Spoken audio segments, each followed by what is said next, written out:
Introduction to the Bible, Session 4, continuing the study of the Pentateuch, the Patriarchs. It is helpful as we begin to look at the Patriarchs to get a broad overview of the ancient Near Eastern history. There are two major areas of consideration that impacts the stories of the Patriarchs as well as the rest of the Pentateuch in the Old Testament.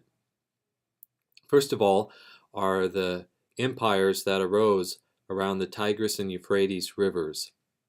Those include the Akkadian Empire, the Ur-3 dynasty, the First Babylonian Empire, and the Assyrian Empire.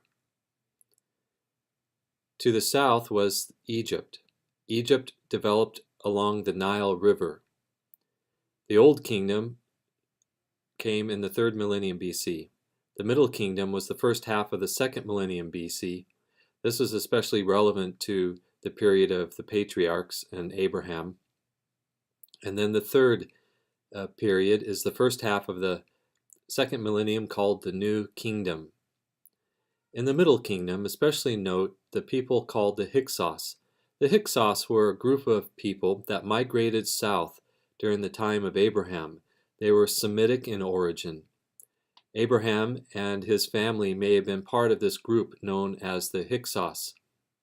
They brought with them their Semitic background. It was a time of when Egypt was more open to influence from the north. During the New Kingdom was a period of the Exodus. In Palestine of the time, there was a nomadic movement of people who were going especially south. Abraham was part of this nomadic movement. History of the Patriarchs. The history of the Patriarchs. It is difficult to determine the dates of the Patriarchs scientifically. We can use archaeology to give us a good idea of what the life was like back at that period of time. Early literary critics raised questions about when the patriarchs actually lived. Archaeology has shown us that what the Bible describes is very accurate to what the lifestyle and what we know of ancient history of the time period. What we get in Genesis is a selective history of one particular family. We do not know all the details of Abraham or his family, but we know enough to tell the story of salvation. Archbishop Usher in the year 1650 set some dates based on biblical evidence. He worked backwards, and he determined that Abraham was born in 1996 BC, and Joseph went to Egypt in 1728 BC. There's no way to really know for sure, but Bishop Usher's dates are fairly close to the dates of when Abraham and Joseph lived. The evidence suggests that this took place in what is known as the Middle Bronze II period, which is the early 2nd millennium BC. The characteristics that have been confirmed by archaeology is that there was a destruction of cities, nomadic life, the invasion of the Amorites, and there were no great empires during this time. The culture of the patriarchs, as we see in Genesis and the ancient world. There was a great migration during that time from Mesopotamia down into Palestine. We can see that on the map I have here. This is the journey of Abraham, and there are other peoples who followed that same path, known as the Fertile Crescent, and they migrated down south into the area known as Palestine. They settled in towns for different periods of time. They bred sheep and small cattle. The unit of society that was most significant were the tribe, the clan, and the family. The patriarchs were basically chiefs of large clans, of large families. Let's turn next to the call of Abram in Genesis chapter 12. Abram's background. His name means exalted father. He came from Ur of Chaldee to Haran. You can see right up here the pattern. He went from Ur up to Haran and then eventually down south into Palestine and into Egypt. The historical facts of the period show that there was an evidence of population like Hebrews in the area. They shared common customs. They had similar codes of law. Two famous ones are Nuna and the Code of Hammurabi. They had similar creation and flood stories, as we just saw in the previous session. And then there was a people called the Apiru or Habiru. If you look at these words closely, especially look at the consonants. So we have H, B, R. In English, this can easily become Hebrew. This is a group of people who migrated south down into Egypt.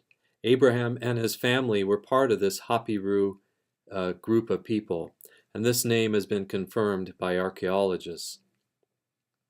Change of religion.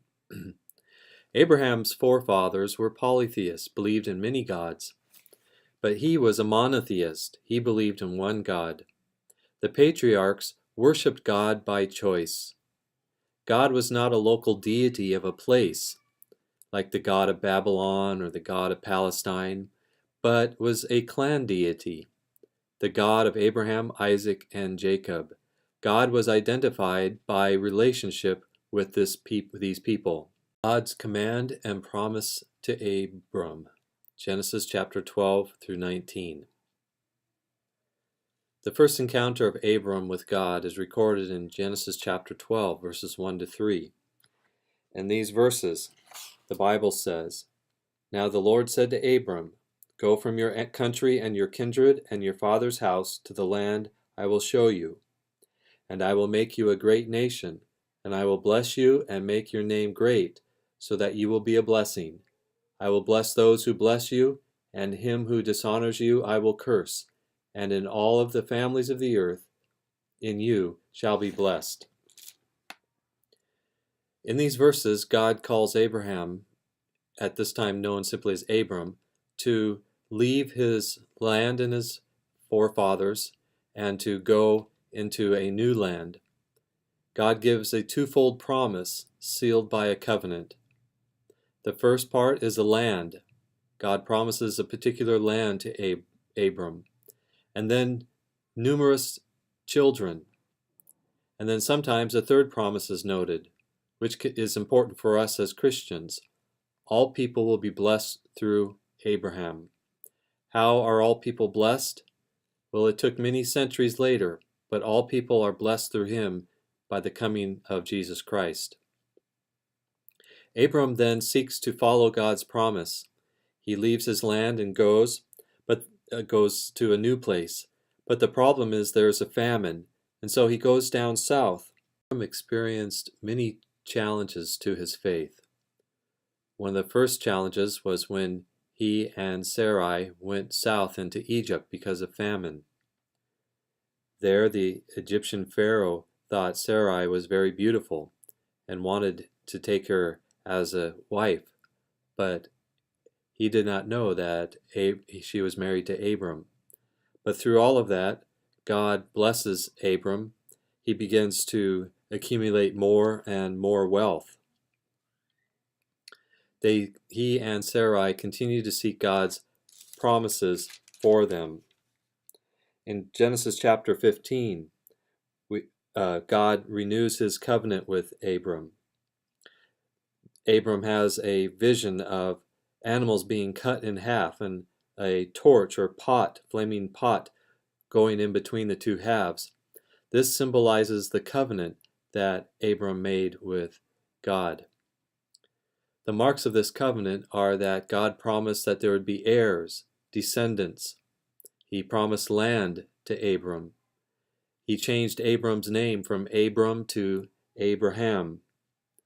And then this was sealed with circumcision. In chapter 16, we see that Abraham and Sarah become impatient. They were getting old. This was a test of their faith again. Sarah asks Abraham to bear a child through the slave Hagar, and there is a child born, Ishmael. It's interesting also to note that Ishmael became the descendant of the Arabians and the Muslims trace their heritage from to Abraham through Ishmael. But this was not God's plan. God had another plan for Abraham and Sarah. The story of Abraham is interrupted with the incident of Sodom and Gomorrah.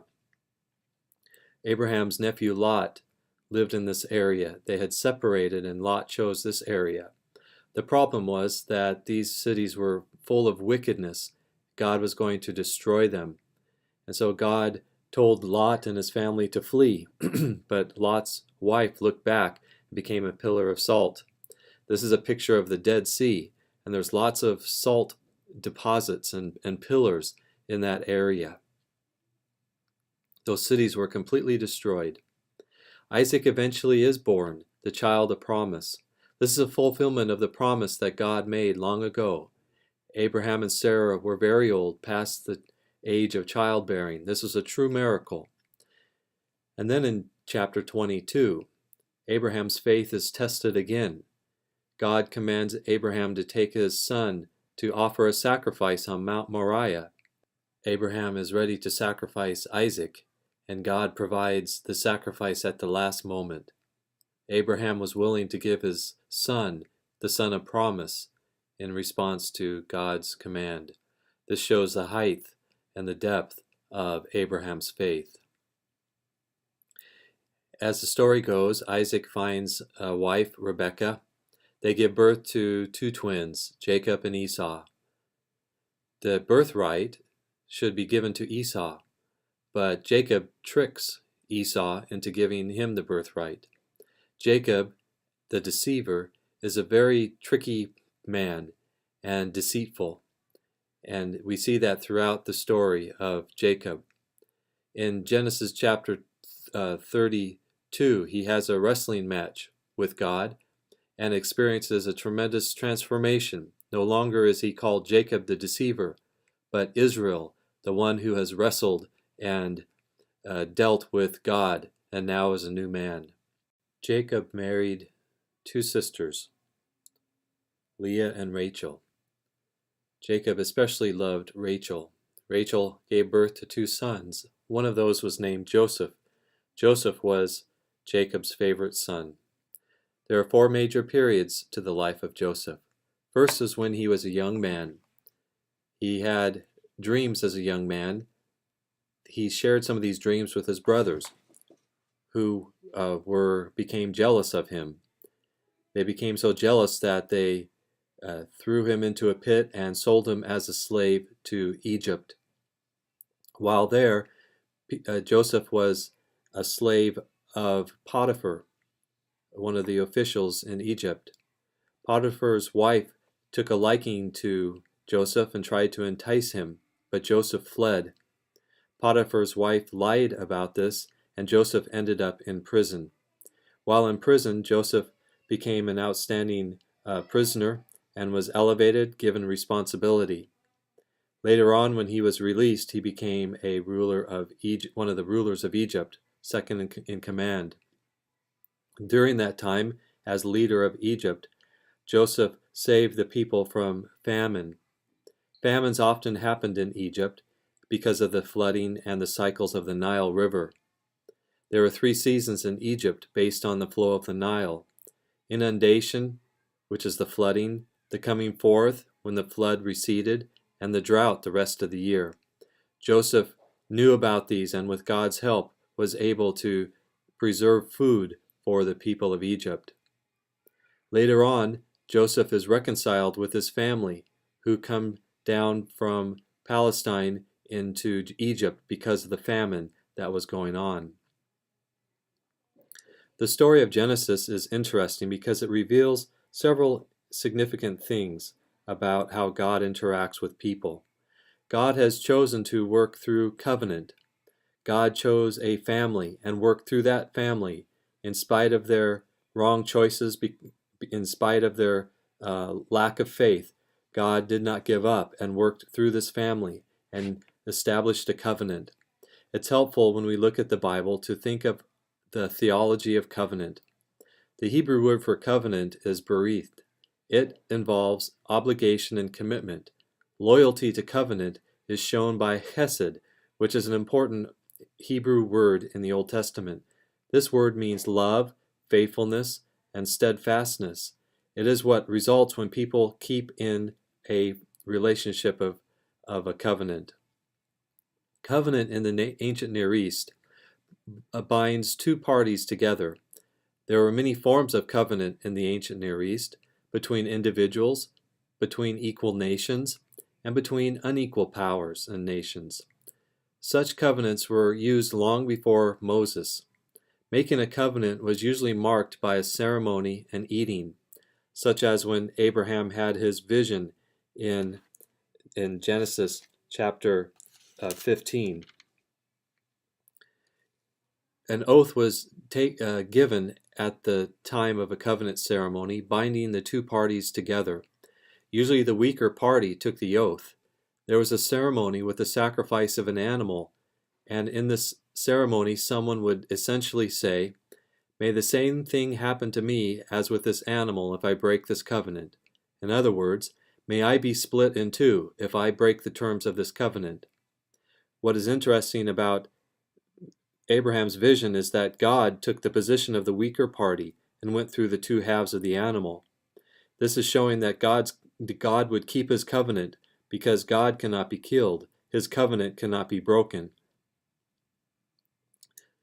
This covenant ceremony was followed by a meal and a ceremony such as exchanging of clothing. We see that in the story of David and Jonathan.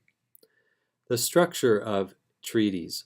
These follow the ancient Hittite form of treaties. The Hittites were a people who lived during that time. There are 6 parts to an ancient covenant treaty. First is the preamble or introduction. This lists the attributes, for example, of the great king, and shows the power of the king. This is followed by a historical prologue, what the king has done for his vassals. The vassals is a word for conquered people. This is followed by the stipulations. These are the obligations of the weaker party. This is what they must do to keep in terms of the covenant. This is followed by a depositing of the treaty in a temple to be read periodically so that people remember. The gods or elements of nature are called as witnesses. And finally, there are curses and blessings that are specifically stated. There are 2 types of covenants in the Old Testament. A promissory covenant is where there's no formal obligation. God made a covenant with Noah and promised that he would never flood the earth again.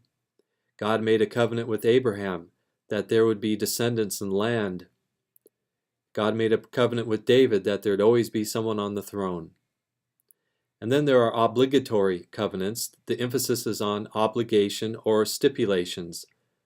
It includes blessings and curses, and these depend on obedience. For example, the covenant on Mount Sinai between Moses, the people, and God. The people must obey the law in order to keep the terms of the covenant. The story of Adam and Eve gives an illustration of a very simple covenant, obligatory covenant. Adam and Eve simply needed to obey one command, not eat of the tree of the knowledge of good and evil. If they disobeyed, the consequence would be death. Biblical covenant concepts. God used common elements to show profound relationship. He used a way of establishing relationships in the ancient world to show the relationship that he wanted with his people. God demands exclusive loyalty, just like the ancient kings demanded loyalty from those that they conquered. God demands loyalty from his people, no compromise. God is king, and Israel is his conquered people, known as the vassal. God is husband, Israel is his wife. This is the mutual love that they have. Morality, the do's and the don'ts, are connected with the covenant. These are how relationship is maintained. The covenant also shows God's love and grace. Covenant creates shalom, which is a word for peace. There would be peace for the people if they kept the terms of the covenant. The elements of a Hittite treaty can be seen in different covenants, especially related to the covenant made at Sinai. For example, we see this in Exodus chapter 20 in the Ten Commandments. The preamble, I am the Lord your God, historical prologue, who brought you out of Egypt. And then we get the Ten Commandments and others. These are the stipulations. These are what the people must do and must follow to stay in the relationship. This is followed by curses and blessings. Blessings for obedience, curses for disobedience. And then, in this case, the divine witness in Exodus chapter 20. We see another example of this in Joshua 24. There, the witness is a rock that is set up. Deuteronomy represents the longest example of an ancient covenant that has been known. The whole book basically is a covenant ceremony. It has a preamble, a historical prologue, the stipulations, the blessings and curses, and a divine witness at the end. This is a picture of an artist's understanding or imagination of what God's covenant with Abraham looked like in Genesis chapter 15. God's covenant with his people was reaffirmed in several rituals. In Exodus 24, it is renewed, again in Deuteronomy chapter 30. Joshua 24, it gives us a good example of the outline of the ancient covenant ceremonies. The names for God in the Old Testament and what they tell us. The basic theology of Israel. Israel was monotheistic. They believed that there is one God. Other gods are only the creation of people's minds. And God was the God of all creation, all people, all nations. The nature of God. In the ancient Near East, nature gods are identified with forces, fate, nature. They had no moral character. The myth of the gods was often based on natural cycles, in especially agriculture. They were localized to certain places, and they had no sense of divine guidance or plan. The gods were subject to fate and not in complete control. Compare this to what Israel believed about the one true God. God is wholly other and not identified with anything created. God is not localized to one area, but is everywhere. God is the God of all the universe. God is all-powerful over creation.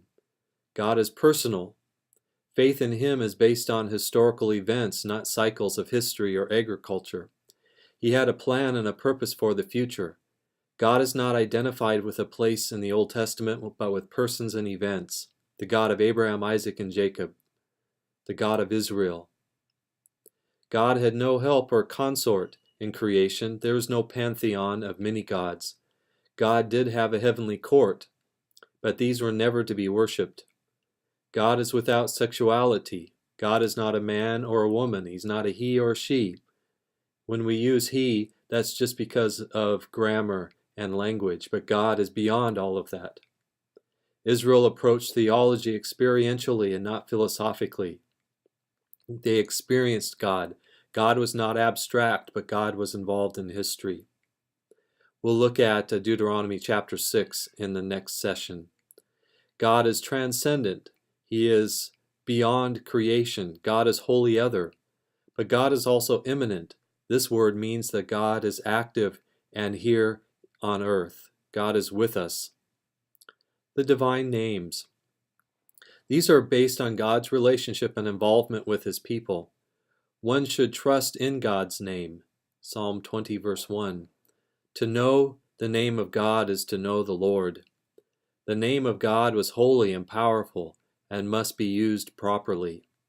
God discloses himself through his names. I have listed in the notes many of the names used for God in the Old Testament. The very special name, Yahweh, is known as the Tetragrammaton. It has 4 letters, which, when translated from Hebrew into English, are YHWH. Other forms occur, Yahweh, Yah, Yahu, Yo, many different forms of that. The vowels of this are uncertain. In some ancient Hebrew manuscripts, they do not even put the vowel points. They simply have the consonants. This name is too holy for Jews to pronounce. Even Jews today do not pronounce the word Yahweh. They will say Adonai, which means my Lord. This is Israel's distinctive name for God, beginning with Moses in Exodus chapter 6, verse 2. It is possibly the causative form of the first-person verb, which means to be, hayah. It can be interpreted like this: I will be present with you to be whatever you need me to be. I am who I am. It is God without any qualification. When God said, I am, there's nothing more that could be stated. W.F. Albright said, it is He who causes to be. Another Old Testament scholar named Reason said, I am here for you. Brevard Childs says, the name of Yahweh functions as a guarantee that the reality of God stands behind the promise and will execute its fulfillment. When Yahweh speaks, there is nothing more that needs to be said. Another important word is El. El basically means God in the ancient Near East. It signifies God and His divine nature. It stresses the distance between God and people. It's possibly the oldest name for God. It's found in the first account in Genesis chapter 1. It denotes power, strength, and authority. It's often used in compound names, as you'll see later in this list. In compounds, just one that I want to note is Elohim. This is the most common word for God in the Old Testament Hebrew. It's the plural of the form El. It is called a plural of majesty. That means it doesn't mean that there's many gods, but it means that God is majestic, God is almighty. It's the way they could say that in the original Hebrew language. Old Testament scholar Eichrodt says it's the whole divine power in personal unity. The verbs that follow this noun are always in the singular. So this is not a plural noun, even though it's a plural in form. It's a plural of majesty or intensity. And then there's other names for God found in the Old Testament, especially with El Shaddai, God of the mountain. God is changeless, God is strong. El Elyon, God is the Most High. El Olam, God is the everlasting God. El Roeh, the God of seeing. El Bethel, the God of Bethel or the house of God. El Hai, the God of life. There's other names used for God. Adon or Adonai means Lord. It stresses God's sovereignty, His position as master. It's a title of honor. Sabaoth, sometimes we hear of this, the statement, Lord Sabaoth is His name. This means the Lord of hosts. Hosts meaning army, heavens or stars. God as a mighty warrior. And then there's other words that describe who God is. God is called the Holy One, Kadosh. God is wholly other. There's none other like Him. God, whose name is jealous. God is called King, Melech. And there's many other descriptions for God. Judge, rock, shepherd, shield, light, strength, refuge.